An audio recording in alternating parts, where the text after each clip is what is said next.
Well, hello, everyone. Welcome to this very simple space. We're calling it the Taboo Called You, right?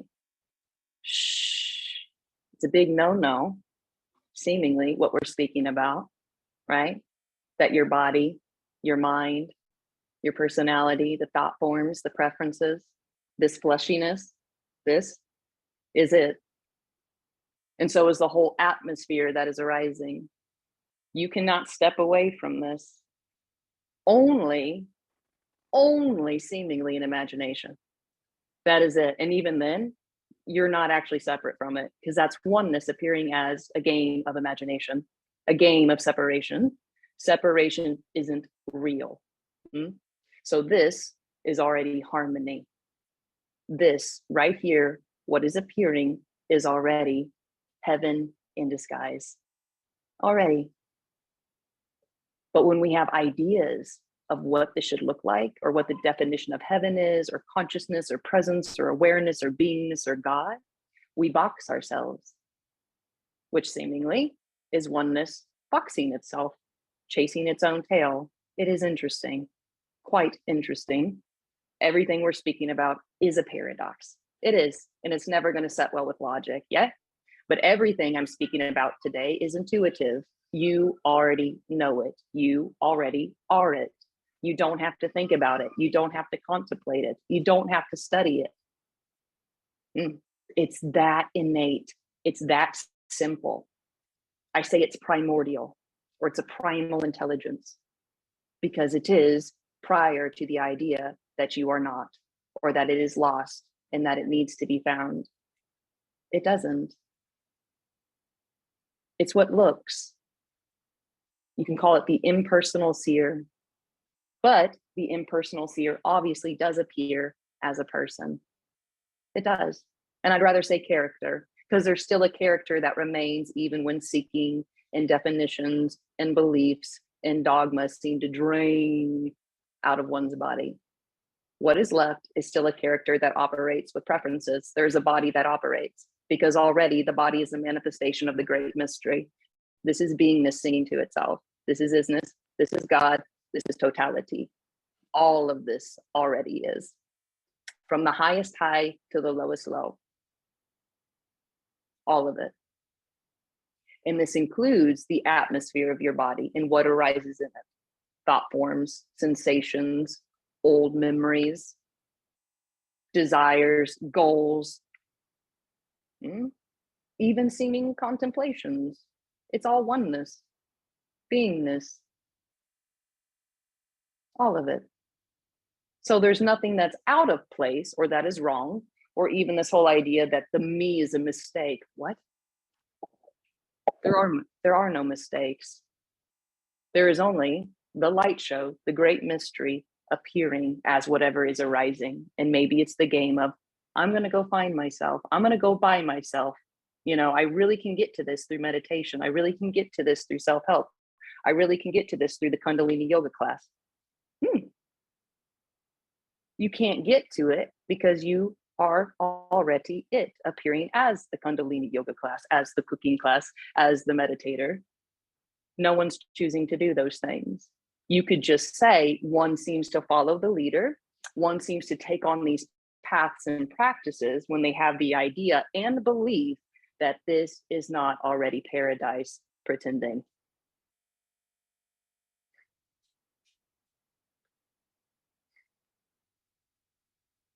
And so I can speak with such great joy about this because I can never give this to you, and I can never take it away from you. It's the one thing in this world, you could say, that you can't buy and you can't lose. It is with you through your achievements. It is also with you through your loss, through challenges, through defeats, through amazing gains. There is only beingness appearing. So despite roles, despite your gender, despite whatever culture you seem to be in, this is it. And so today we can chat about this. We can sit in silence about this. We'll just see what seems to arise. But please know that nothing is off limits, meaning questions are okay, because the questioner is beingness too. So is the answer. You are speaking to yourself. It's just in the appearance of a female that can be a little chatty. All right. So feel free to unmute yourself or use a chat box, or, whatever feels right for you. I'm here. We can talk or not. Feel free.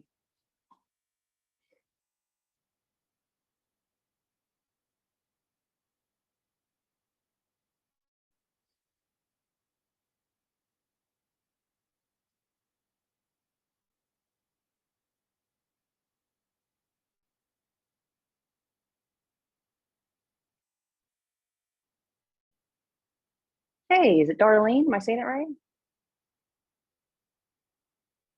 Oh, you're muted. Do you know how to mute yourself? Otherwise, I can try to do it.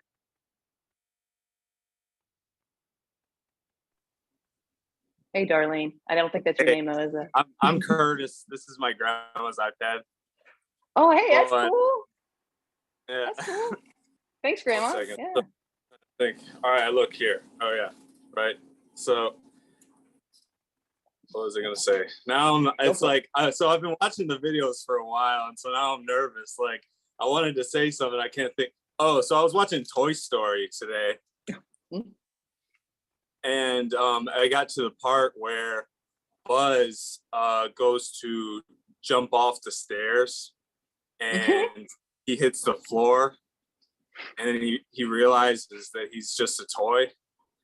And so I thought that I'd bring that up, and I thought maybe you would think that was cool. Well, Toy Story is cool, but I mean, it's just Toy Story. What is there an analogy there or an example there? Or, I mean, it's a great movie. Don't get me wrong. I mean, I would imagine it's like what the message is here is that, it's like so in the story here, there was a time where, I thought I was better than everyone else because I thought I knew more than some people or something. And so that's why this message really resonates with me a lot. And, I've been watching the videos with you and Emerson, and it's just, I thought, I really, that part in Toy Story, I thought it felt like, Buzz felt like he was like this crazy, from outer space, or whatever. And then, he hits the ground and he's like, wait, this isn't real, sort of thing. And so that's what I got. I get what you're going with it, but truly, I mean, you could say we are the multiverse, all the galaxies from the farthest far you can think of, yet we are as small and minute as an atom, the space of an atom. So it's a simultaneity. Right on. Yeah. Okay, but that's all I wanted to say. It's nice to meet you. No, yeah, you too. Tell your grandma thanks, by the way. Very cool to let her use the tablet there. Yeah. Have a good one, man. Thanks.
I may do. Mute. Yeah.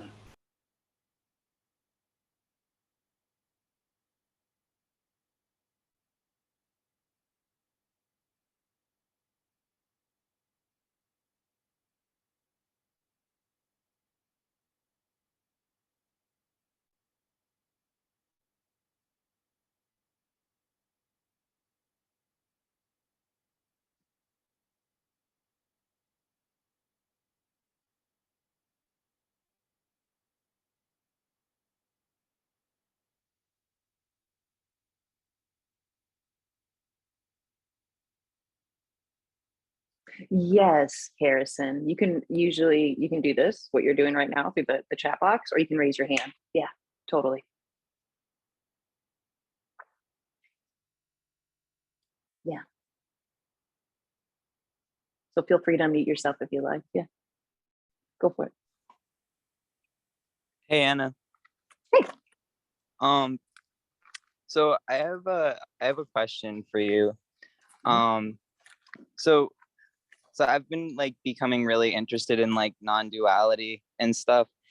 And I don't know, I've just been like finding myself like stuck in my head a lot and like thinking that like I don't know, like if a thought's like not true, then like I've been having this like habit to like keep thinking about it, which then like makes me feel like I'm being pushed more into like a sense of duality. So I was wondering if you had any like input or like advice on that. Sure. What I can say is, as long as there is a sense of longing, trying to find that which is already arising, there's kind of like an obsessive compulsiveness with thought, right? And depending on the Yeah. character, that can be really intense or a little softer, right? But that's just the product of seeking. It's trying to find something through the thought forms. It's trying to find something through the chatter and the contemplation. So all I can report on is that seems to dwindle, or if it does arise, it's not interesting because it's only trying to find that which is already arising. I mean, it's this, right? So Right. the questioning that goes over and over in the head seems to vanish, because that is really just argumentative belief systems, you could say. Yeah, kind of like fighting with my own self in a sense. You're biting your own tail. Absolutely. Yes.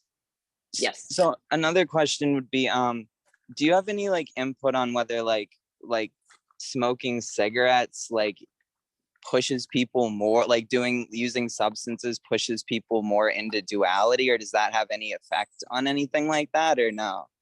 Well, no, that would just be another belief system. All right. So smoking can still go on even when the sense of separation is seen through. It just goes on, like it's a habit of the body, and it's not an obstacle anymore to oneness, because there's only oneness appearing as smoking a cigarette. So. Okay. All right. Yeah. And then one more. So I was watching one of your videos and I heard you say that I think that that like chakras are a myth. Like, do you like not believe, like, do you not think that those are like actual things that people need to like?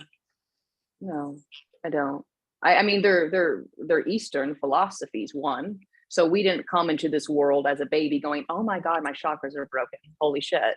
We read it somewhere, we watched it somewhere, and then we take it on as our own and we go, oh my God, my throat chakra is blocked, or oh my God, my sacral, or whatever it is. It's just a belief system. It's another system. And there's nothing wrong with that. It's just meaning. That's just, the mind can only help but trying to imprison itself of, oh, it's chakras, or it's this, or it's that. It's just more dogma. It's not right or it's not wrong. It just seems to come out of the game of separation, which paradoxically is oneness appearing as that. You see, there's nothing wrong with it. It just doesn't bring you closer to oneness. There is only that. And so there's no like ego that needs to be killed. Oh God, how's that going? Not good. Right, because go outside with a butter knife and try stabbing the air and let me know what happens. Yeah. Okay. Yeah. There is no ego. There is no ego. I mean, we take on these words and now we have a new antithesis to life. Like the ego is opposite to life. Now it's the mind, or it's Satan, or whatever it is, darkness, low vibration. It's just these different words we're trying to place on other. There is no other. There is no actual separation. So if there is a sensation of mind arising, which we like to call ego, that's oneness appearing as an ego. So what? Okay. Yeah. All right. Yeah, that makes sense. Mm. Okay. All right. Thank Cool, you. Yeah. Thank you. Take care. You too. Yeah.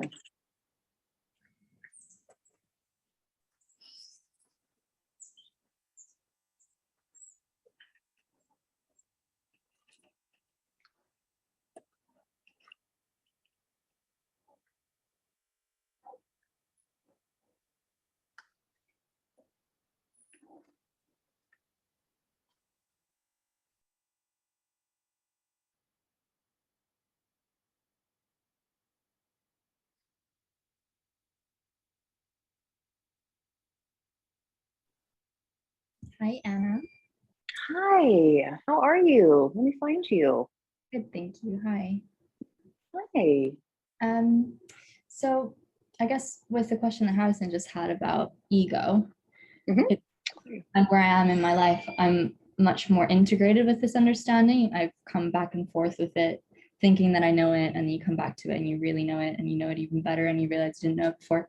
So I guess the question is, what would you say is the transition between like knowing it and really embodying the knowledge of it? Oh, it's not about knowing anything. It's actually unknowable. Yeah. So we don't have to integrate anything. The mind, it loves busy work. So it constantly thinks, I need to integrate this. But this already is. It's already this. So we're speaking about something that's intuitive, not knowledge logical based. Yeah. So it's not like when we go to school and we have like 2 semesters and it's like, oh my God, I've totally integrated everything I've learned from the 2 semesters of school. Like you were born with this, sister. So it doesn't need to be integrated. It already is. It's that natural, that simple, that innate. Yeah, I guess that's what it is like with our culture saying that you have to learn things, whereas this is unknowing. Totally.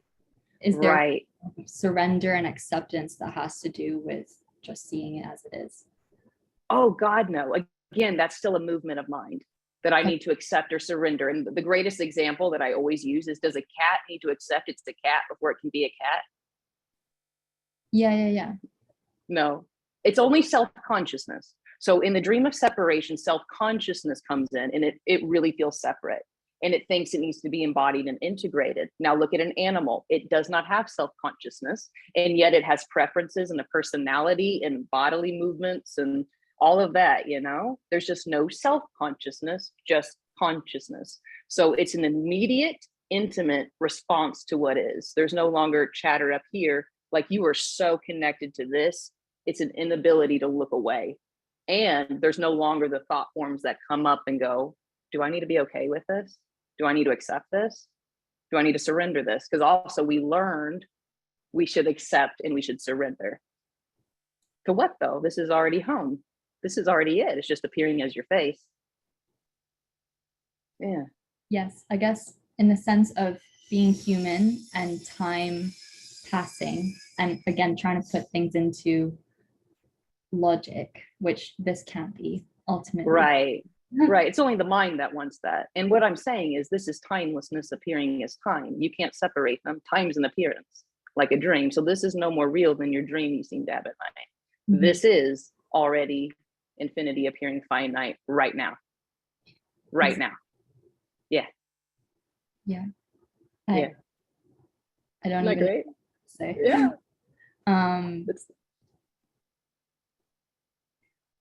But that in itself is the question that I have, which is like, this can't be explained. Like every person has to come to it by themselves. Oh, well, the mind never comes to it. You could say the mind dissolves and you're left with a mystery. So this didn't achieve something. Something fell away. What fell away was beliefs of I need to get this or understand this or come to this. There's no coming to it. Yeah. We're just so deeply conditioned of time is real. Movement is real. I can understand this. And this is the one space where we're not talking about logic or understanding. We're not denying logic or understanding. Obviously, that does appear. It just won't bring you here. Yeah.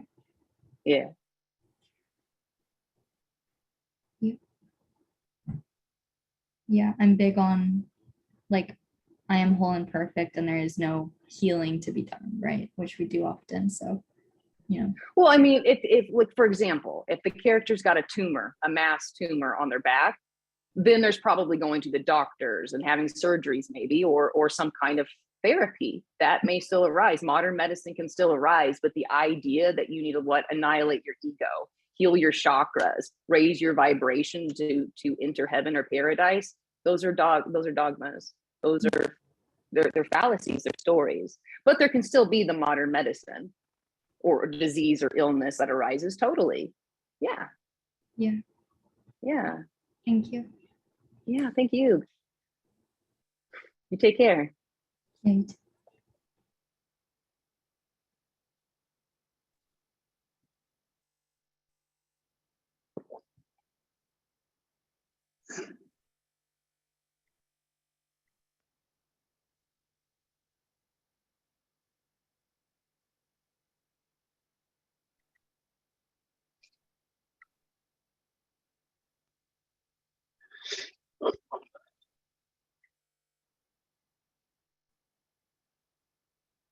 Oh, hey, Casey Anderson. Feel free to unmute yourself, my friend.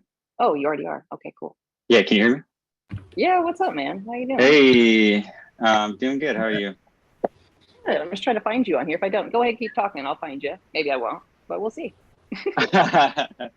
Yeah, yeah. I feel what Julia was saying last, where it's funny. I feel like I've been with this message a little bit, and my ego's constantly just been like slapped and slapped and slapped. You know, basically what happens for me is when I watch a lot of these videos and they really resonate. When they resonate the most is when I can hear the rejector like inside of me just be like, no, that's not, no way, no, you know. And it happens so much. I'm like, who's saying no right now in me? You know what I mean? I just I was just curious if you could talk to that, or if you've ever experienced that. And there's nothing to do about that, I know. Well, yeah, I mean, there'll be a natural observation of it or not, but really there's a lack of interest in those thought forms. That is oneness, but oneness can fractalize into what looks like beliefs of like, oh my God, no, there has to be a path. Time really is real. I really do have an ego. I really am broken and unworthy. Come on now. You know, it's just all it's spitting out is regurgitations of things it learned from the outside. There really is no outside. This whole game is set up as oneness, and it plays this until it seems to drop. So there's nothing wrong with that life coach or the one who's saying no. That's all it can do. Literally, all what we call the mind can do is deny. You know why? Because as soon as it's here, it's gone. That's why it loves distractions. Oh. Yeah, it can't yeah. But so what? There's a thought form denying it. Denial ends when it ends, because you're not choosing the denial. It's just arising, similar to weather patterns, you know. Yeah, I mean, and I can just tell you like the thoughts coming to my head right now, like they're saying bullshit. Sure. How do you know that? Yeah, all I can do is deny. That's all I can do, because what we're speaking about, it's innate, it's intuitive, and the chatter up here, that's not intuition, you could say. It's just a regurgitation of a stance. It's just a position of I'm right, you're wrong. I'm right, I'm totally right. You know, like that's all I can do. Yeah. But so what? I mean, it's just what seems to arise when there's the dream of separation arising. That is oneness, that is divine, that is unconditional love. And that fight ends when it ends, because you're just biting your own tail. Yeah. All right. It's like I'm biting my own tail, but there's nothing wrong with that somehow. No, it feels uncomfortable. It feels uncomfortable. Yeah. It does. If you saw some animal doing that, you'd be like, what are you doing? But sometimes that happens actually, right? I've seen dogs try to bite their own tail. Right. I saw a little kitty this morning just chasing its tail, just round and round and round and round and around, and it was having a great time. Yeah. Did it catch Are you having a great time? Yeah. No, it didn't catch it. It didn't. But, you know, I used to not be having a great time at all, but I'm having a better time now. Yeah, I'm having I mean, honestly, it's so interesting, and I love it. Yeah. But you don't really arrive anywhere though. That's what's fun about it, I guess. Right. You end up right where you are, whether that's you know, outdoors, inside. I mean, it's ordinary. And when I say ordinary, I don't mean like boring and like, oh God, like, no, your character could design cars or something. Your character could be a fantastic mathematician. I don't know. It's what's already appearing. Yeah. So when I dream at night, usually it's just something uncomfortable. Like in my dreams, there's like exploring of some fear, you know. Well, I'll tell you this first, Casey. You don't dream at night, but there's the appearance of dreaming, and that's also what's arising here. This. Yeah. Right. Yeah. There's no actual sleep-wake cycles. Those are also appearances. Right. Yeah. Right.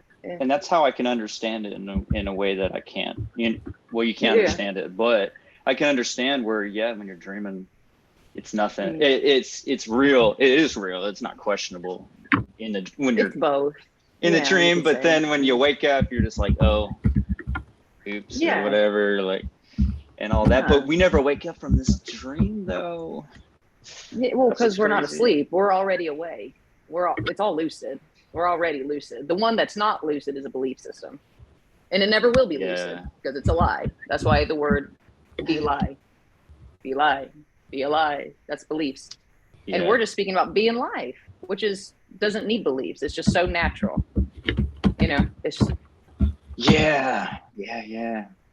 And I saw yesterday, it's all a story, but yesterday or the day before that, I just saw, like, when you were talking about nature once and how even though there's animals eating other animals, it's all like this dance, you know, that just happens. There's not like evil planning to, like, you know, go eat this animal or something, but it all just happens and it's beautiful somehow. And I could see how even the human animal, with all of its rejection and quote unquote differences from naturalness, it's still natural in a way. well, think It's of it still this way, natural somehow. think of it this way. The natural kingdom of what we call nature, it doesn't have self-consciousness. And give me 1 second, because there's a little bit of distortion in the background. I'm not sure if it's you or if it's Yeah, no problem. 1 second. Let me turn off my fan. I got it. No, you're good. You're good. Someone was unmuted. There we go. In the natural kingdom with plants and animals, they don't have self-consciousness. So there is literally just the immediacy of what is, which could be hunting, going to the bathroom, eating what they hunted, sleeping. You know, everything is just what is. They don't have the added on filter of, oh my God, this is where I'm going. This is what I'm doing. Oh no, you shouldn't do that. You should do that. Is this right? Mhm. Is this how we should sit? Like all of that add on filter's gone. And there's just the collapse of this, whatever is appearing, sensations, comfortable or uncomfortable.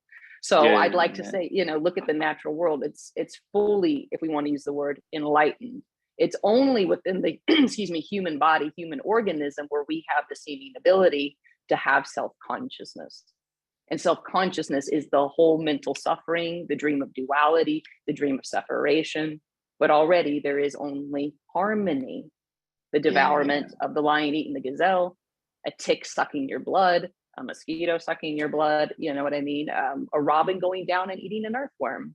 All of it already is harmony, but never to the mind or brain, because it can only see things in two, and better and worse. And, you know, oh God, obviously there's something evil over there. Otherwise that wouldn't be appearing. And here we go into a wellspring of stories and dogma and shackles. Super fun. Yeah, it is super fun. Not always though. That was sarcasm. That was deep sarcasm. Deep sarcasm. Deep sarcasm. Yes. It really It's can totally- be fun sometimes, it's and totally- other times you're like, I want to shoot myself in the foot.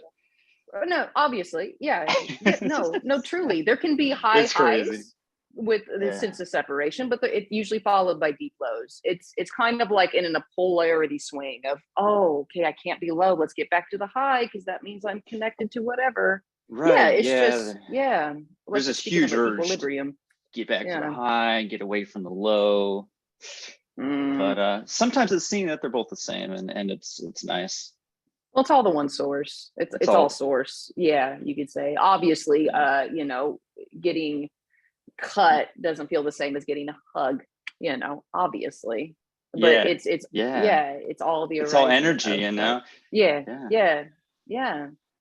My son, when he was just really young and all that, he would fall and sometimes fall really hard, right? And he would look at me like, and I used to skateboard. And they base off your reaction, don't they? Like I used daddy's to skateboard. cool, I'm cool. Yeah. So I'm like, hey, bud, nice fall, man, high five. And now he just falls and like gets up and laughs, and he's like bleeding and.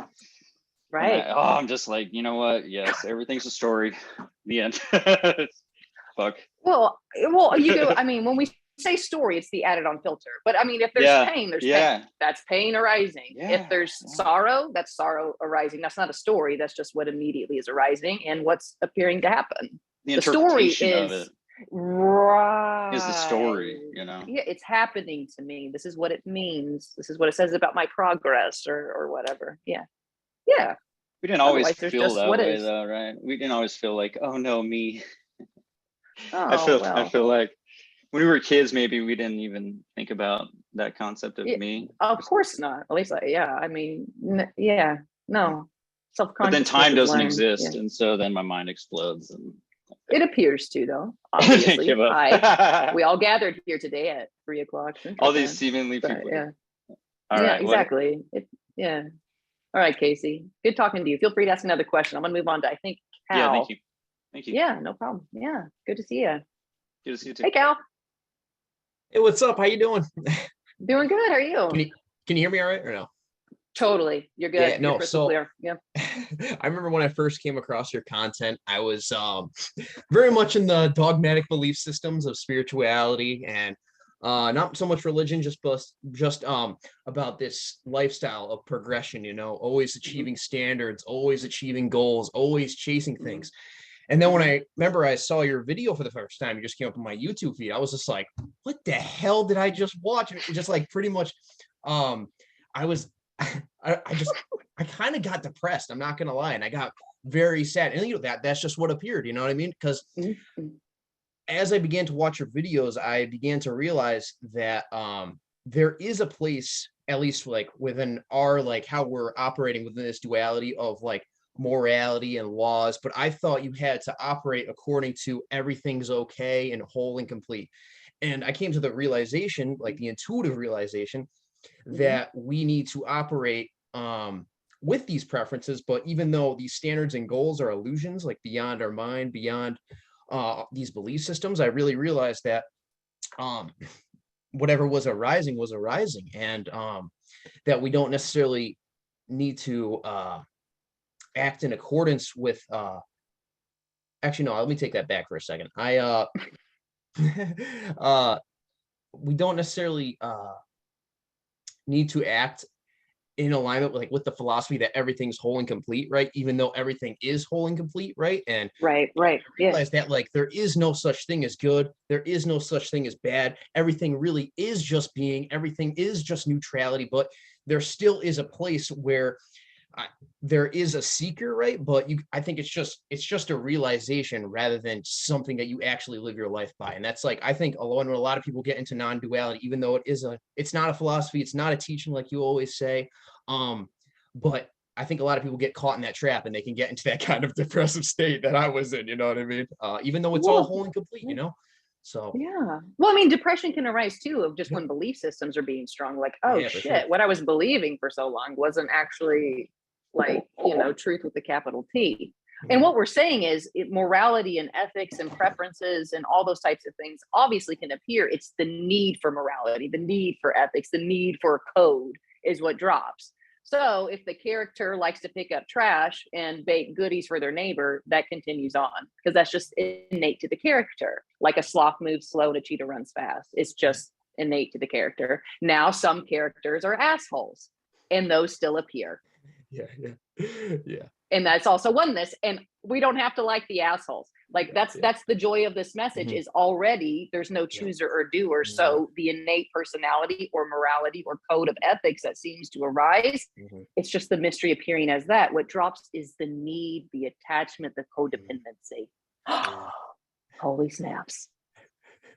Yeah, I just remember when I first had that realization, it was just, oh God, it was just like this huge wave of emotion, but it also at the same time too, it was just like those release of all belief systems, like the elimination of the ego, just thinking thoughts are really bad. And don't get me wrong, we're human beings. We don't like to suffer naturally, right? I have the natural goal in my life to reduce suffering, but I also recognize that within that whole illusional process, whatever you want to call it, belief system at the same time, it's just an illusion, but we still have those goals. We still have those standards that we can have to live a preferable life. And it's like Ralph Smart, this self-growth type of YouTuber, he says that and obviously this is just a phrase, it's just a belief system, I'm not saying it's fact, but he says, we're the masterpiece, but the work in progress at the same time. And I think that's a great conceptual way of saying that, but once again, it's just this unknowable mystery that we can't place a label on, concepts on, and it's truly beautiful, because it breaks down all those belief systems and the like. So yeah, totally, man, totally. I love it. Yeah. Beautiful. How did you notice, like, when you first, because I remember before I watched some of your older videos, Mm-hmm. because I think you were very Mm-hmm. much into the same type Mm-hmm. of raise your vibration, right? Mm-hmm. Like Yeah. very much into that. Like, so how was your transition?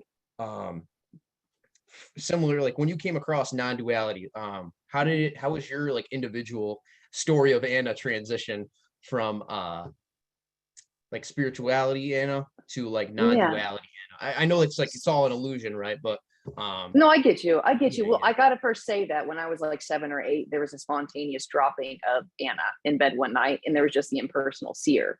So before the whole spiritual gambit arose and studying religion and all of that, that seemed to arise where there was just a dropping of identity. I had no idea what the hell it was. I had no reference for that. And what seemed to come back in, well, was identity and seeking or attachment. Really, the energy of unworthiness is what arose here. So even when I was doing the spiritual path and studying religion and all of that, there was still something underneath that sniffed out bullshit and was like, something's off here. Like, this is really fun and enjoyable, and I love the community and stuff, but there was something always underneath going, something just is not quite right. Because when that dropping seemed to arise when I was 7 or 8, it was so natural, so simple, and I didn't have to work for it. It just seemed to arise. Yeah. But brother, there was just natural glimpses that arose on that. And you could just say there was a catalyst where I saw true colors in the spiritual community, the spiritual leader, and I just didn't want anything to do with it. It was just the true colors came out of hierarchy and like what we could call just that whole hierarchy thing. I'm better than you because my vibration's Yeah, higher. I'm in the exactly. fifth dimension or whatever it Yeah. is. And so you could just say it was like the whole Jenga fell down, the whole tower collapsed. So it was extremely painful. I'm not going to lie. But yeah. Wow. I mean, it's No just choice. There was no choice in that at all. wow. Any of it. And There was no and a choice. lot, Yeah. I think too, like a big thing for me right now is just realizing that I have no control, you know what I mean? And realizing that there is no will. And like for the seeker, for the mind, my mind-made self, that's very hard to accept. And I'm trying to, like, naturally, my mind is trying to intellectually understand that and rationalize that when you really can't, you just There's just movement, intuitively. but there's happening and there's apparent choices. It's all just this. all right. Yeah, it's amazing. Like how this conversation is so seamless, and yet there's no one inside the body choosing the words or how it's weaving together. You know what I mean? It's interesting. Yeah, it's all responses. There isn't a person choosing this already, though. There is no me. There is no separate doer. This is just isness. Yeah. So here, I'll ask one last question because I know other people want to talk. Go I for apologize for talking for so long. Are you? No, you're good. You're good. Go for it. So within your daily life now, like, when you made that transition from spirituality, like kind of like, before you made that, like the identity completely fell and, really you came across non-duality and made that intuitive realization, like the apparent awakening that you know in your videos, even though there really is no awakening, we're always awake, do you still practice? I mean, I'm not sure because I wasn't in your life before, but like, do you still practice things like meditation daily or like any type of things or did you just stop? Like, did you make a change in your life? There's still practices yoga, but it's not to reach anything. So the philosophies, the whole needing to set intentions and the chakra stuff, all that fell away, but there's still the movement because it feels delicious on the body. It's just wonderful. Okay. Yeah. Gotcha. Yeah. Sweet. Yes. So those things fell away. But I mean, if you're an athlete, that still continues on. It depends on why you were doing those things. Was it to get something? You know what I mean? Or was it just, does it feel amazing and inspired? Yeah. So you just kind of do it in itself, like for its own sake, kind of like. Yeah, that's all it is. It's just like lifing. I mean, it's really just ordinary. Yeah. But I'm going on walks, hikes, all of that arises here. Exercising, yoga, singing, dancing. Yeah, it arises. It's not because I have to do it. It's just inspired. Yeah. True. Yeah. Right, thank you very much. I really appreciate it. Great talking to you. Thank you so much. Yeah, you too, man. Good to see you. Take care. Good to see you. Take care. All right.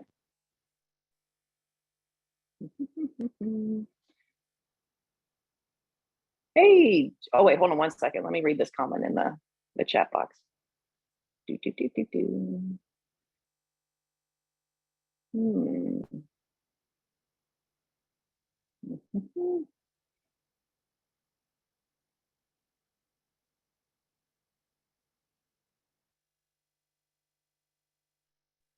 Well, maybe I didn't miss anything.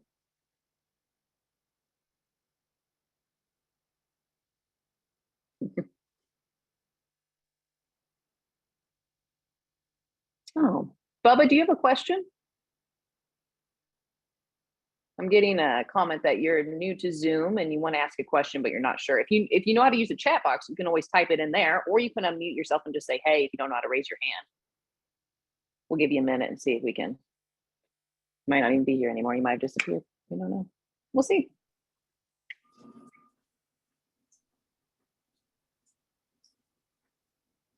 He was talking. I don't think he knows how to unmute himself. Oh, okay. Let me go do that. Thank you so much for helping there. Okay, let me type his own name in here. There we go. Asked to unmute. I've asked to unmute you. So it's all in your court now, my friend. Like that? Oh, Am yeah, I- you got it. Hey, am I I hear muted? you.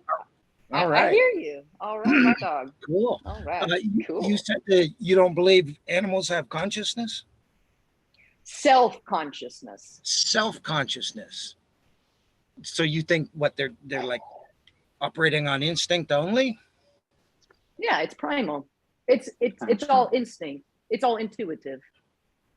Huh. They don't have, let's say, what we call They ego or don't mind. question themselves, you mean? Right. They like- don't have doubt of being a cat, or they don't have doubt of being, a cicada. They are what they are. Right. Yeah. Right. Humans can doubt themselves. Yeah, I've heard that. Yeah. So, I've heard that too. yeah, I'll go to typing stuff so I can clear my thoughts. So. Oh, you're like, good, man. Yeah. Yeah, if you know what, I can't tell you because each device is different, but there is a chat. Does anyone want to chime in here on how to get to the chat box? That's a great question. Okay. So, friend, if you're on your phone, there should be like 3 little buttons that are I'm on my horizontal. laptop, so I just press my picture. Yeah, there should be something that shows you where there's a chat box at. It might look like a little, voice bubble, like a voice bubble. If you click that, you can start typing away. Okay, yeah. cool. Cool. All right, Well, then I'll Bubba. let you go on. All right, cool, man. All right. Cool. Good to Nice say hi talking to you. Yeah, you do. All right, Jay. You've got the mic. Okay, I've heard you use the analogy of ice and water, ice melting, like like in the transition from duality to non-duality, from the me to no me. Sometimes the ice seems to melt faster for some people, so to speak, than others. Yeah. Okay, for those of us who seem to have a slower transition, it sounds like that you are in a constant state of no me, no self. But is it possible that people can kind of vacillate between, what should I say, for lack of better words, states of, they'll experience no self for a time, and then they'll find themselves back in having a state of no self, regular self, and then, it's like there are times when the state of self falls away and it comes back and it keeps on doing that until the whole thing of self just falls away completely. And then you just, complete no self, no me. You know what I'm saying? I get where you're going at with this, but you could just say ice can appear. It's just not a problem anymore because it is water itself. There's no need to reject it or try to get rid of it. So what I'm trying to say as well is in freedom, or what we call liberation, the sense of me can appear. Anything can appear. It's just, there's nothing to hook onto anymore. It's not a big deal. It doesn't need to be got rid of, because that's not a goal. That's not an achievement to get rid of yourself. There is only yourself. It's appearing as this, the walls, the floor, everything. So why would a thought form need to die? Why would a sensation need to die? Why would anything need to die? I mean, you know what I mean? It's just this another idea that it's better to be over here. I need to get back to this or that, but it's all water. All of it is water. So it's all just a matter of just kind of seeing through all the illusion of ideas, beliefs, concepts, and so on. We can say it's an appearance. Illusion can have its own stickiness to it, but it's all an appearance. Even what we're calling, I mean, all of it is. It's all sky or water. All of it's water. But unlike an ice cube, of course, we use that analogy that it can seemingly melt slower. But I mean, it could be like the snap of a fingers, because it's like vapor, the steam. It really isn't there like we think it is, and we have to underline the word think.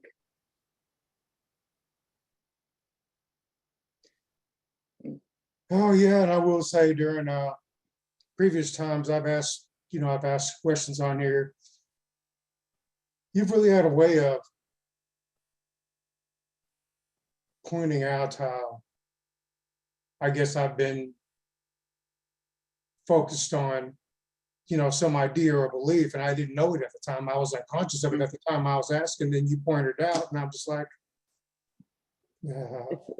it's wild. It is wild. I mean, yeah, that's all it is. And that's all this is just a mirror of the wild. And what can seem to pop up are little constrictions. It goes, no, I'm not free. No, I need to do something first. And it's just, boop, boop, boop. We're just popping them. What's left? It's like popping bubble wrap. Yeah, that's always fun. Okay, well. Until it's gone, of course. Yeah. Well, thanks, Jay. Okay, that's all I have. Okay. All right, let's see here. I'm not gonna Jean. We're just gonna stick with the first part there. What's up, man? Hello, Anna. I'm actually curious. I want you to pronounce my name just so that everybody can have a little smile on their face. All right. Yeah, how do you pronounce it? For the American here, Jean Begin Rainville. It's pretty good, actually. Yeah, cool, it's right. It's from French Canadian Quebec. So nice. maybe... And you know what? I even took French in high school, but I didn't do very good. So there you go. So maybe I can ask my questions in French then. Okay, please don't. Do it. Yeah. The answer would be silence, which would be quite valid. It'd be a good answer. Yeah. Sorry, it just got it. I think my internet is not really good, so it just got right there. But you're good. I hear you. You're good. Yeah. Okay, cool. Yeah. So I don't know how I'm gonna phrase this. I didn't really have like a specific question, but I just I just thought that it would be good to talk a little bit, and probably there's gonna be a question rising. So I've watched like a couple of your videos, and I don't know, in the last like year or so, I would say.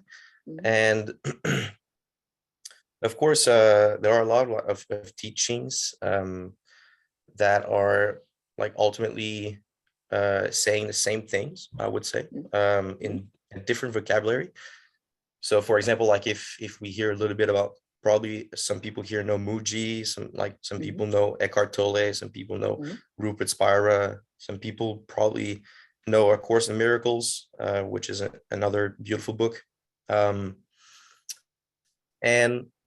I just wanted to maybe hear you a little bit about, I wouldn't say the goal of life. That's not really what I want to say. It's more like maybe why we came here, because obviously a lot of human beings are asking themselves these questions like, who am I and what am I doing here?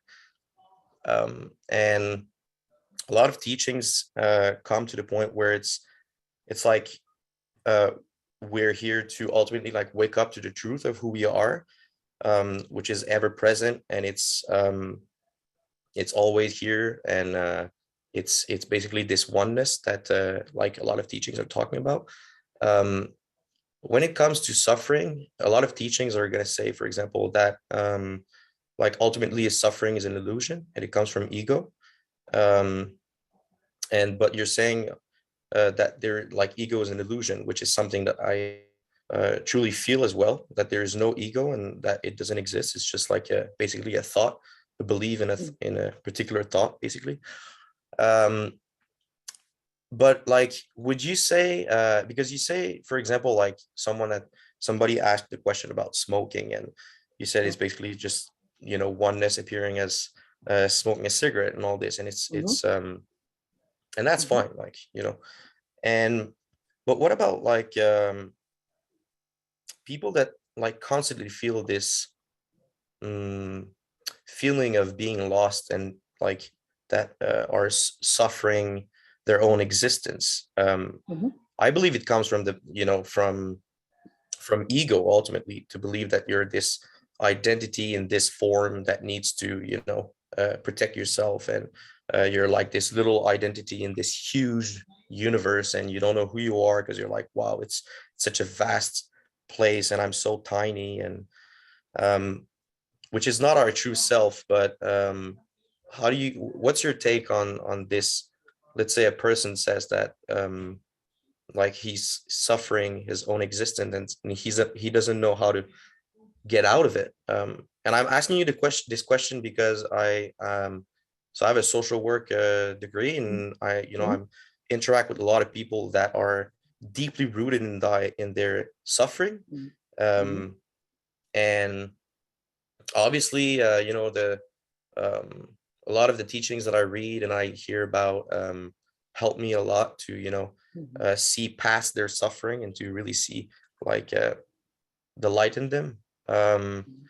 But sometimes it's like so deeply rooted that it's kind of hard to actually do that, or to I don't know exactly how to interact with these people, or talk to these people, because I'm not going to use, for example, like the terminology that we're using in this room, for example, because they're gonna like, what the fuck are you talking about, so we need to use the vocabulary that the people are able to understand, and but yeah, I was just curious to know what's your take on everything that I just said. Well, hearing this, and when the sense of separation drops, it could ruin your whole job and your career. Totally. It totally can.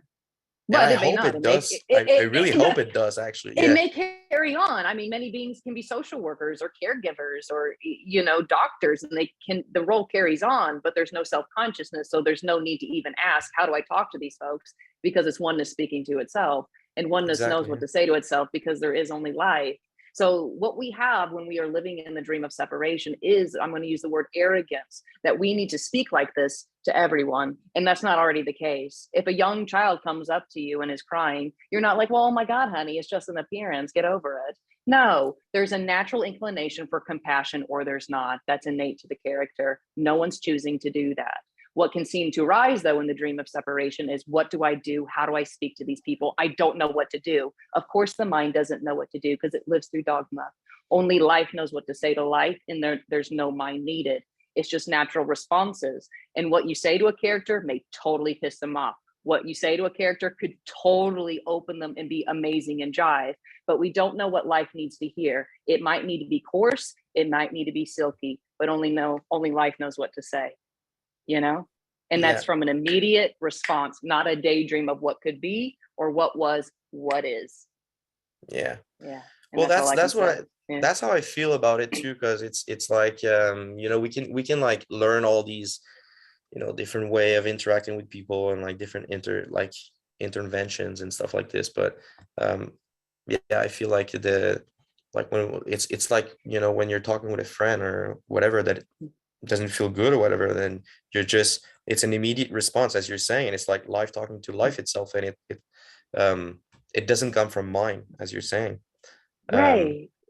So a boundary may arise or something like that. No mind needed. It's just, obviously, that's natural. That's just harmony, But if we live through a philosophy of, I need to be kind and loving and open to everybody while they rub their feet all over my body as they walk into my house or whatever, you get what I'm saying? You just become kind of like a natural doormat, which is oneness appearing as that, of course. But there is no right or wrong way of how to show up. It's just natural responses. That's just the innate intelligence that is source. And it's not always Mother Teresa looking, Yeah. Yeah, I get that. Yeah. Do you believe that I would say when you're, let's say, more more conscious of the truth that is inside every single being, that is the same truth for everyone, then you're like naturally, because that was my experience, and I feel it's the experience of a lot of people, but you know, you feel obviously. Well, we're not talking about an experience. Experiences don't last, and that usually yeah, is that's true. like a state of consciousness. Yeah. Compassion can arise or not, but I Yeah. gotta say, if someone's knocking on your door with a machete, I don't think you're going to be bringing them in for tea. But maybe, Yeah. maybe, you know. No, hey, but you're right. You're right. It's not Yeah. an experience. But let's say you're like, let's say you live in a really restricted way for a while, and then suddenly you hear a certain teachings. Like it could be one of your videos, it could be something like Muji video, or any videos, or any teachings. Not teaching. I'm not going to say teachings, because obviously I don't think either that you're like you're really a teacher and we're students and like this, but you're good, man. Anyway, you hear something, and then you just feel that like your spirit is like opening up to a whole, it's like something kind of new, but was already there, you know, it's always been here. Right. Then I really feel that peace is really inherent to our being, you know. It's like, it's not something that it's coming and going, but I feel like it's always here. So would you say then that, so ultimately all suffering is an illusion, or it comes from not physical suffering, because there can be massive physical suffering. What I'm speaking about is the end of mental suffering, not physical. Physical suffering can still arise, like a tumor, getting hit by a car, you know, having the stomach flu. All of those things can arise, and obviously do arise. What drops is the mind dissolves, and there's just consciousness, you could say. There's just being conscious, not self-conscious. So then that like happiness that everyone is seeking is it just becomes natural because it's part of who you are. Well, we gotta say, well, the goal isn't happiness, because if let's just say, for example, if you're vomiting everywhere and you've got the runs or something, I don't think you're skipping around and going, oh my God, this is so great. There's just a contentment. There is a peace that does pass all understanding, so to speak, but you're not in like ecstasy with your head in the toilet. You know what I mean? It's just what's arising. And there's just no longer the filter of, oh God, my vibration's low. Oh my God, what is the universe trying to teach me with this? You know, those little add-ons go. Or if you find out you have cancer, it's like there's no longer meaning or projections with it. It's just what's happening. It's life appearing as that. Like when a tree has a tumor, it doesn't need to go into woe is me or why is this happening? It's just what's happening, but it tries to heal. Obviously, the body wants to survive and thrive. Same with plants and animals. It's just very natural within form. Yeah. Okay. Cool. Yeah. Thank you. It's good to. I didn't really have a question, as you're seeing, but it's good to have this little chat. It was fun. You. Nice to meet you. Nice to meet you, John. Nice to meet you, John. Sorry. Yeah. You kind of you don't pronounce the N though, but it's fine, like everybody. Jean. Okay. Yeah, that's good. All okay. Right. Merci. Thank you, Anna. Yeah. Ça fait plaisir. All right.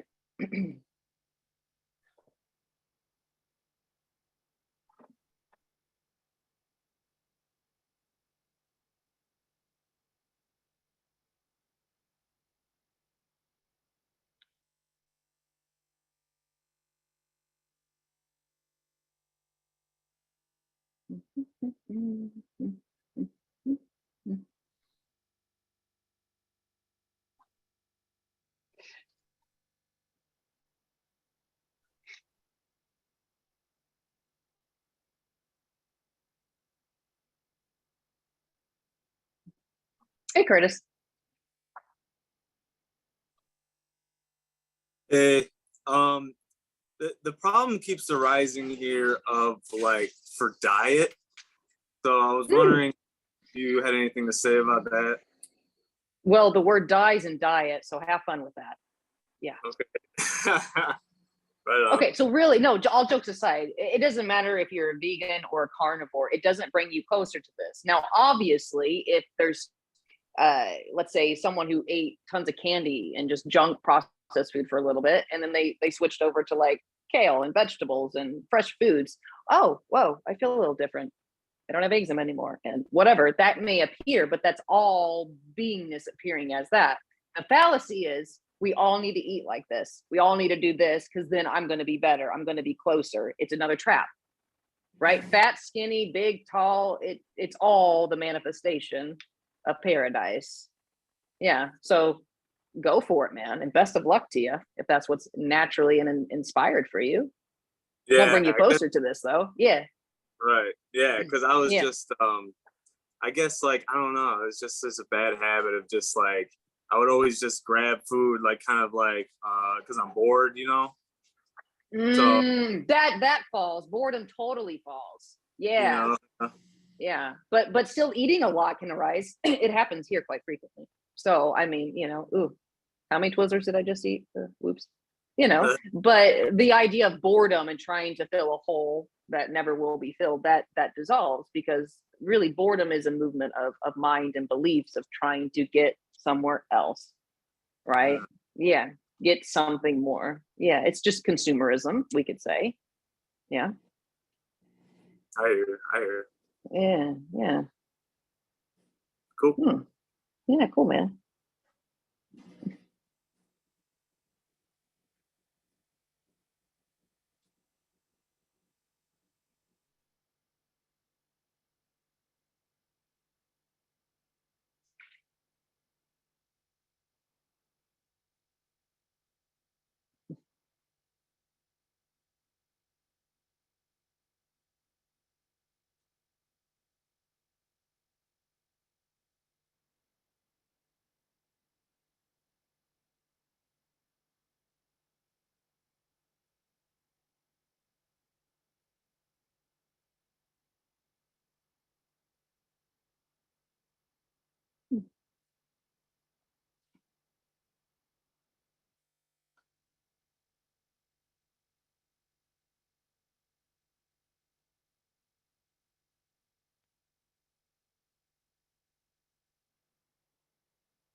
Anna, have you ever had a non-duality meeting where nobody said anything?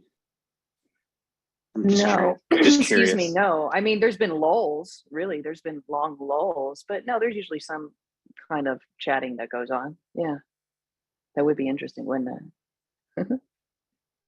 Mm.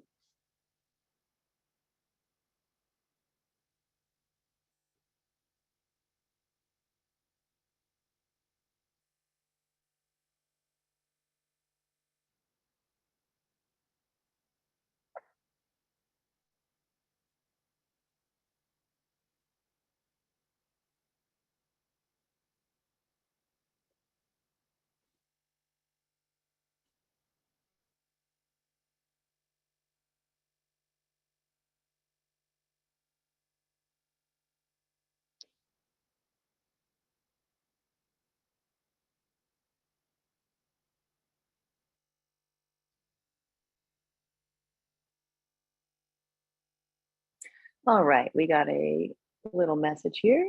Anonymous, would you say that intrinsic in everything is the knowing of this freedom, but we go around thinking that something, someone will give it to us, or that we'll figure it out, or that because we want to own it, it evades us? Oh, well, you wrote that quite well. Yeah, the knowing is intuitive.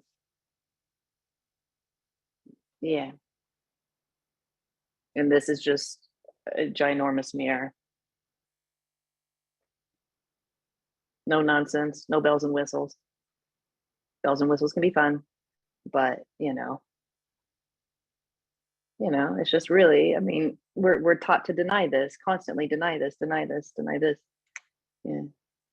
But everything's the body of oneness. So if you deny this body, you're sure as hell going to deny many things. But, you know, paradoxically, that's oneness playing with itself. Mm.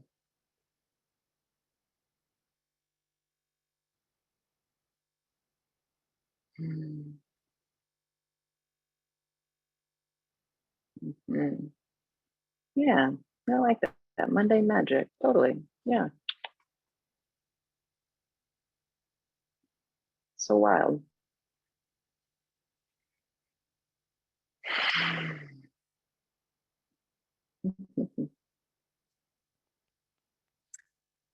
Oksana, am I saying it right? Yes, yes. Close. Hey, Anna. Hi, how are you? I'm fine. What about you? Doing well. Yeah. Doing well. Thanks for asking. Yeah. You said it's a giant mirror. What is this mirror reflecting? Yourself. You. Me. So there is me. Say that again. So there is me. Oh, well, obviously there's appearance of a body. There's a character there. Yeah. Now, when most people say me, they're talking about the incessant voice in the head. That's an illusion. That's the appearance of belief systems. But there is a character. There is a body that arises. And this is beingness appearing as a certain body, but we're all beingness. We're all isness, or that which we want to call heaven or God. It's appearing as all of these diverse characters. Yeah. This mirror is reflecting the body?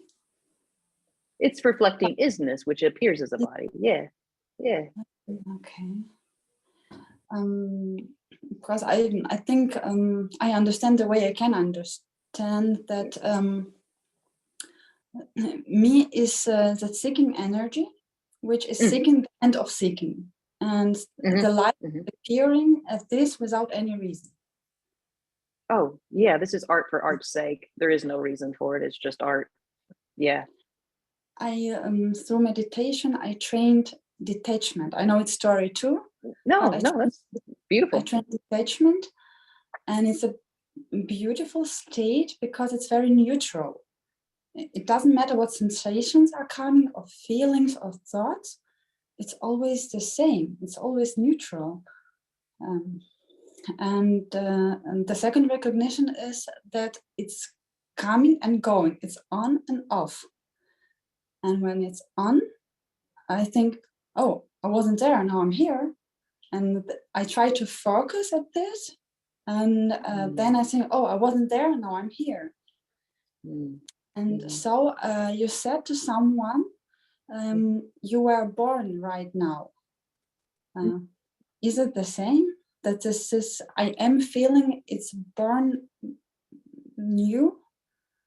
Well, I mean, yeah, this is timelessness appearing as time. So technically there's no past. I mean, this is constantly like breath, renewed, refreshed, rejuvenated. There really is no past unless there's a thought form that goes, oh, there was totally 5 minutes ago, Anna. Not really, only as a thought form. Yeah. But the practice of detachment is just the practice of detachment. That's all it is. And then one thinks, oh, when I'm in this space of just neutrality and detached, I'm good. And that's a lot of like self-inquiry, where we kind of feel disconnected from the body a little bit, which can feel very liberating for many beings, but it's kind of got a masculineness to it, because what we're speaking about is a seamlessness with body, seamlessness with whatever is arising, you know? Okay. Yeah. But practices of detachment are practices of detachment. It's all unconditional love. It's just we like to place importance on those things, or hierarchies. Like it's better to be neutral than it is to be passionately in sorrow. But oneness manifests as sorrow. Yeah, well, we're not trying to sell easier here, my love. What we're saying is this is the fullness and passion of life, which can be very painful or very jubilant. That's life. It's the aliveness of life. Yeah, totally. But the mind or belief does not want full-on life. It wants a secureness. It wants a comfort zone. It wants everything to be okay. What we're speaking about is like, I mean, anything can appear. All natural emotions do arise, and there's no longer, let's say, a pull to get away from them. because it's seeing that all emotions are source, appearing as that. And that's the beauty of life. My God, you know, sour and sweet. Oh, happiness and sadness. Like, oh my gosh, it's beautiful. You know, that's tasting the rainbow, you could say. But what I can confirm, what seems to dwindle or soften is neurotic stuff, anxiety, unworthiness, obsessive compulsive disorder. Like those types of things dwindle because they're connected to time and a lineage and meaning. You know, it's just, there's just like the sky doesn't care about weather patterns, you know, it's enveloped as that, you know, it's all just itself, I guess you could say. Okay, thank you. Yeah, thank you.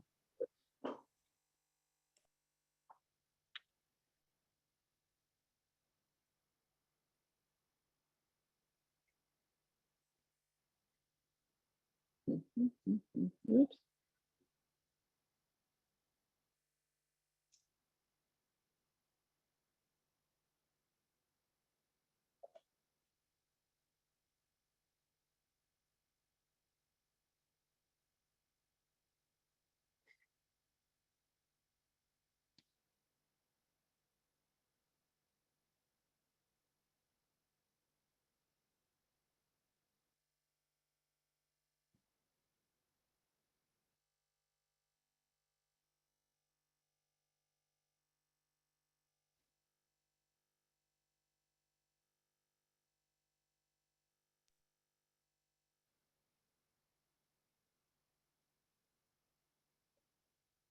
Everything is just appearing. So how do you want things to appear?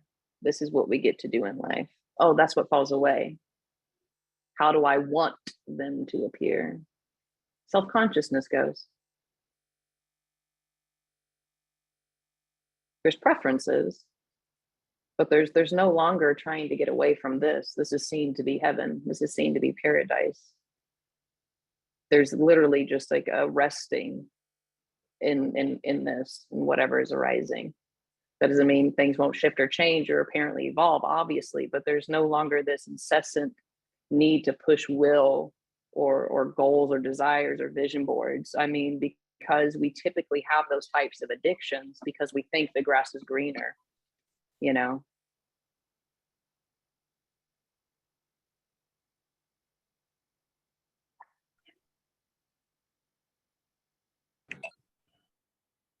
Hey, Anna. Oh, hey, sorry, I'll get out of here. Hey, so if everything is God, like what about all like the terrible things that like happen? Like I have a hard Well, let's time use the word energy. Let's not use the word God then. God's just a word pointing to unconditional love. And so we're speaking of the yin yang here, which is unconditional love appearing. So as long as there's a body, as long as there's the appearance of form, there has to be the apparent opposite, which would be darkness, cold, heat, you know, those types of things arise as long as there is the play of form. This will never end. Okay. So if there is a saint born, there will be the opposite.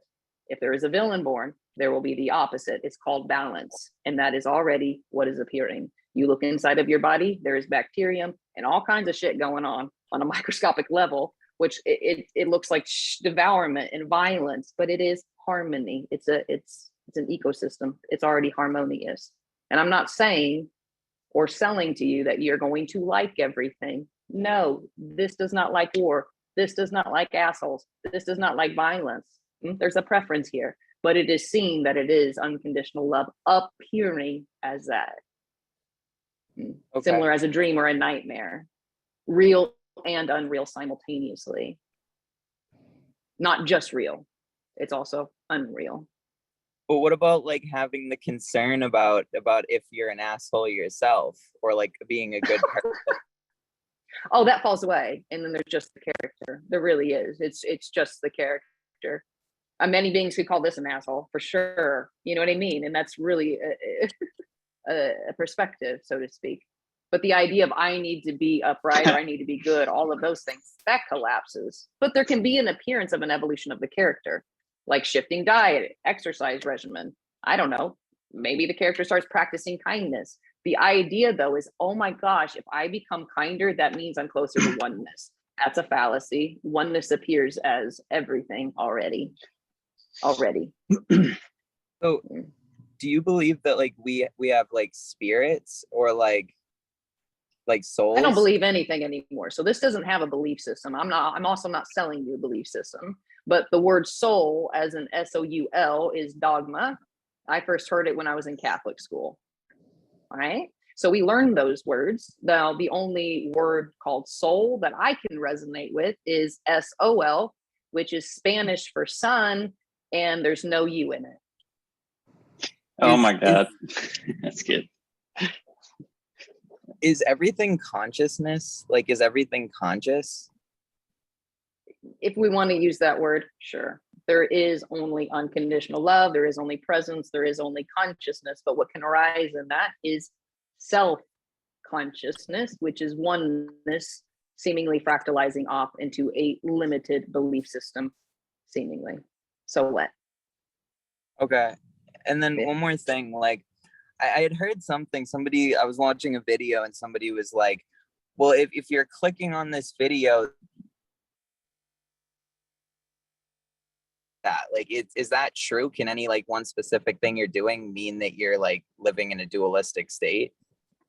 So you bleeped out for a second on one of your words, so I didn't hear part of it. What was it you said? If you click on a what? Somebody was like, if you clicked on this video, like that in itself means that you're like living in duality. Oh my gosh. Well, first off, there's no such thing as duality. It's an appearance, and you didn't click on anything. Clicking on something arose. Okay. Okay. There is only oneness. There is only this. All right. Thank you. Yeah.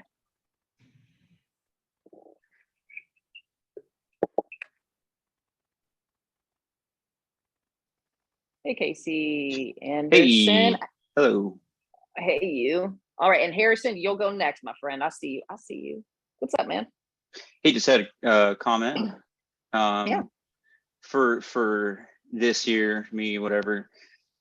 Whenever like I'll go and just think about it for a long time. Like when I'm watching videos of you or whatever, my brain, there's something processed and it's trying to figure it out, and it won't stop. It'll keep trying to figure it out, and a couple times it'll just straight up. It's like I'm so done with this, especially when some of the paradoxical things come, and it's just like that doesn't make any sense, but it makes perfect sense.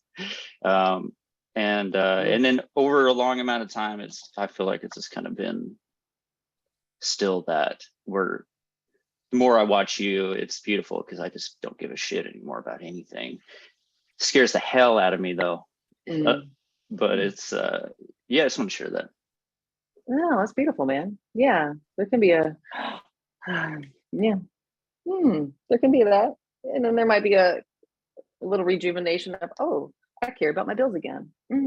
I care about buying food and going to the grocery store again. You know what I mean? There can be that. There can be a lull, and then it seems to, but the caring about trying to get everything right or the have tos and the ought tos, those totally disappear. Yeah.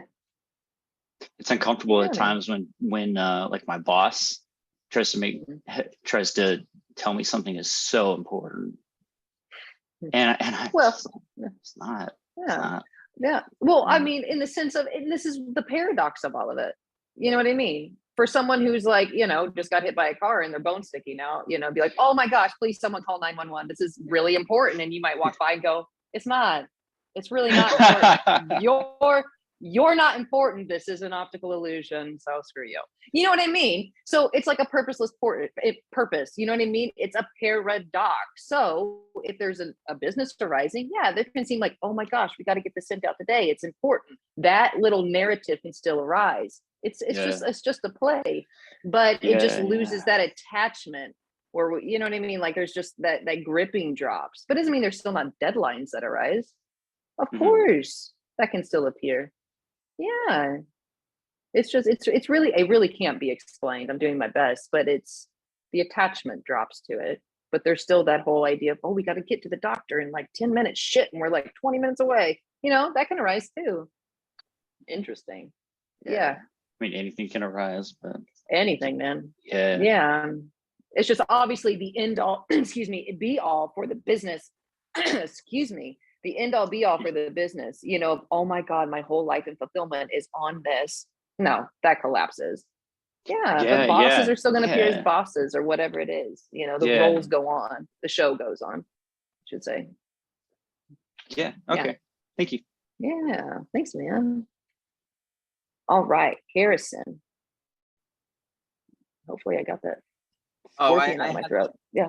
What's up? My hand had already been up. I didn't have anything else to ask. It's all good. It's all good, man. Just checking.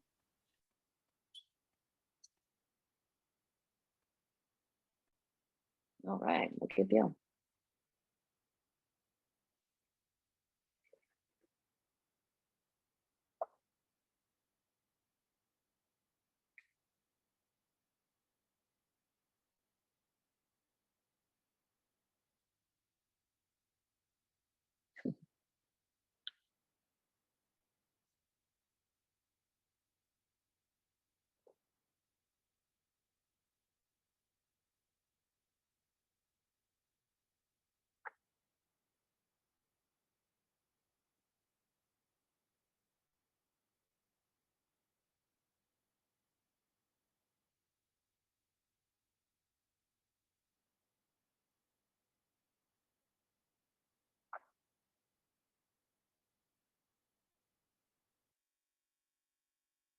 Oh, hey, Jay. Did I forget to put your hand down, or do you have another question, ma'am?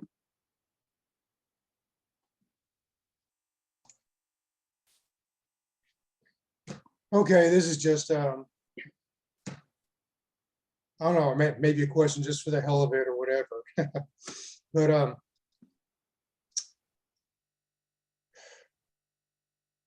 I think you've said that there is no final truth. Having said that, could it be said that non-duality is not the final truth? The final, I know the truth is nothing conceptual. The truth cannot be put into words, concepts, ideas. It's beyond that, etc. Yeah. So I guess when you go in there, nothing really can be said. Yeah, you could just say it's the mother of all stories. I mean, all we're saying is it's not to. Yeah. That's it. It's still a word pointing to the wordless. Yeah. You know what I mean? Yeah. That's all we're saying. Hey, not to. Not to. That's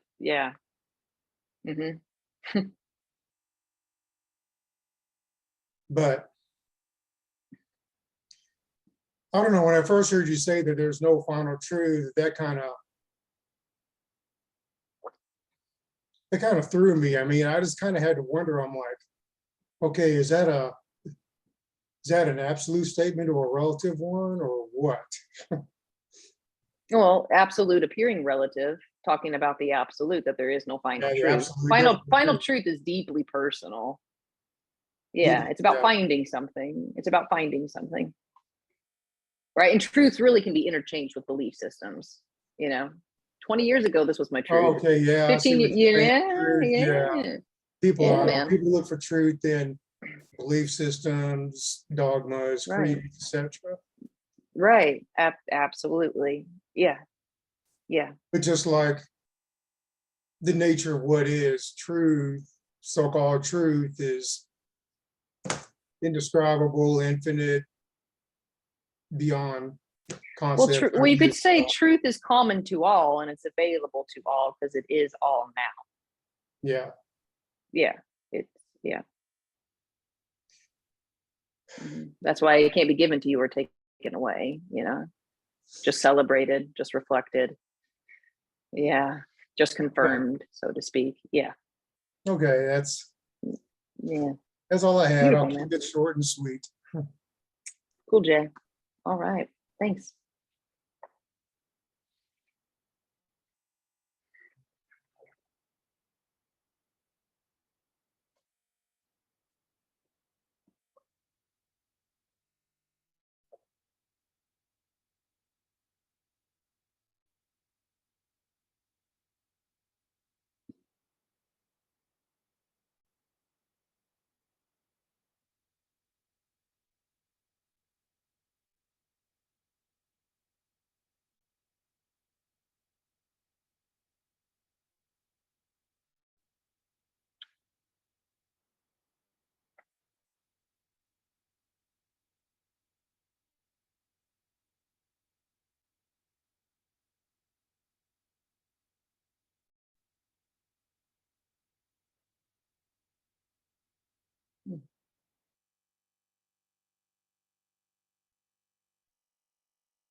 So ultimate truth cannot be experienced in this realm, question mark.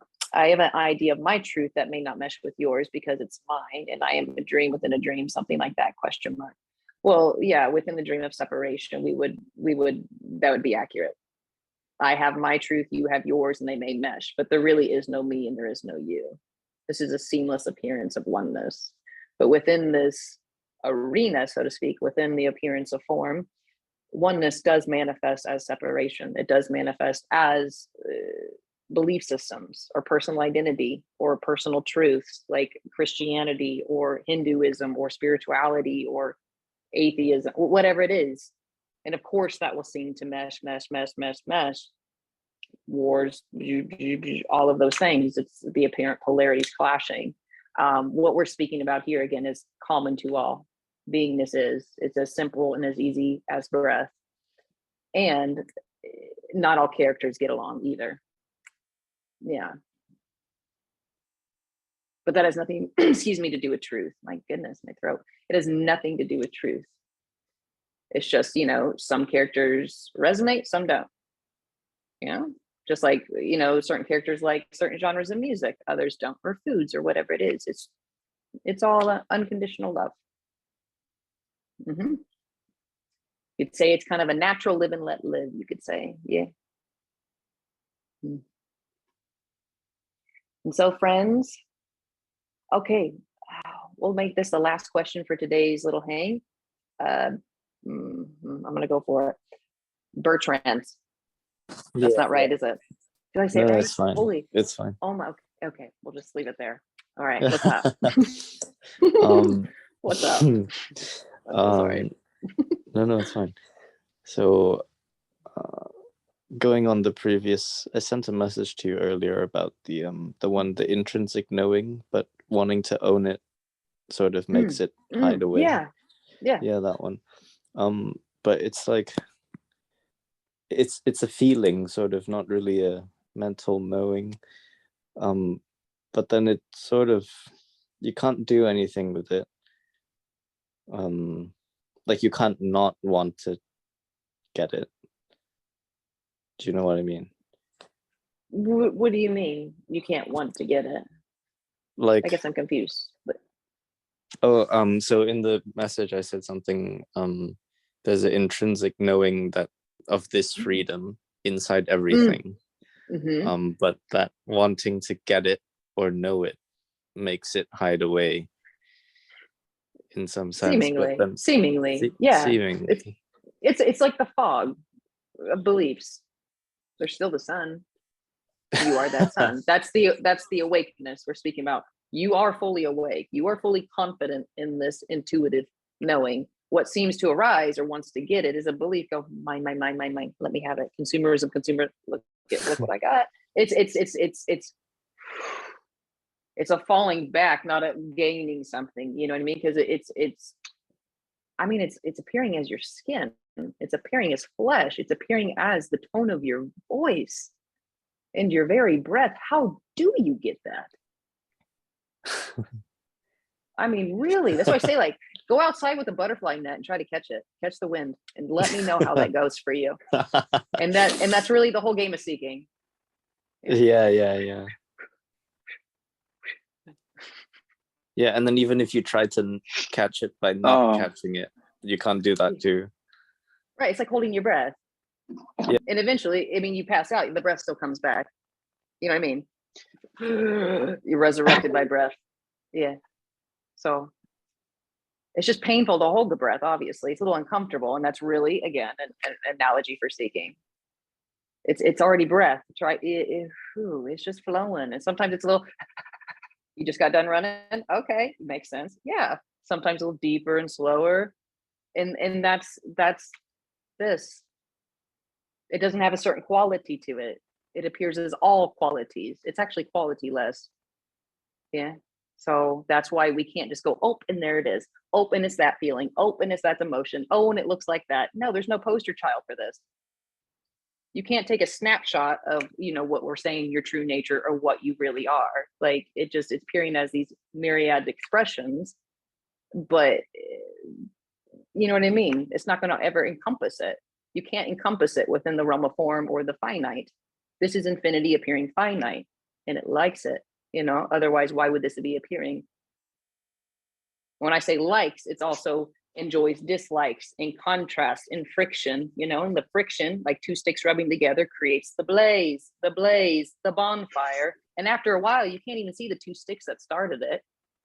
They've been lost in the love affair of the fire, the light.